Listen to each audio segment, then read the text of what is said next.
बेटी और बेटी जैसी में फ़र्क होता है। तो चलिए शुरू करते हैं हमारी आज की कहानी। वंदना ने अभी घर में प्रवेश ही किया था कि देखा ननंद सोफे पर पसरी हुई थी और सासू माँ अपनी सहेली के साथ बैठकर डींगे हाँक रही थी।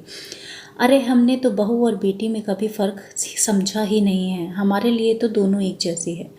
हमने तो बहू को भी नौकरी करने और सूट पहनने की इजाज़त दे रखी है। इतने में उसकी नज़र दरवाजे पर खड़ी वंदना की तरफ गई। अरे बहू आ गई तू, चल अच्छा हुआ, अब फटाफट से चाय नाश्ते की तैयारी कर दे।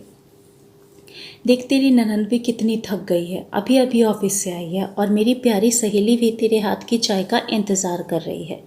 सासू माँ का आदेश पाते ही बहू ने अपना बैग ले जाकर कमरे में रखा और हाथ मुँह धोकर रसोई में चाय नाश्ते की तैयारी के लिए आ गई।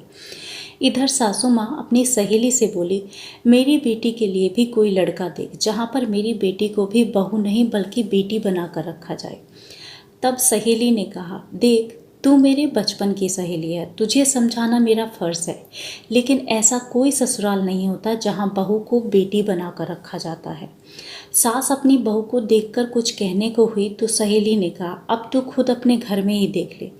बेटी थकी हारी आई तो सोफे पर आकर पसर गई, पर तूने उसे कुछ नहीं कहा।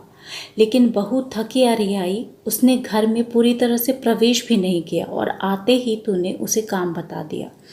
हम बेटी से जिम्मेदारी की उम्मीद नहीं करते, लेकिन बहू से तो करते हैं।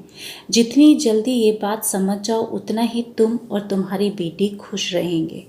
आपको हमारी आज की कहानी कैसी लगी है हमें ज़रूर बताइएगा। अगर कहानी पसंद आए तो वीडियो को शेयर कीजिएगा और चैनल को सब्सक्राइब कीजिएगा। धन्यवाद।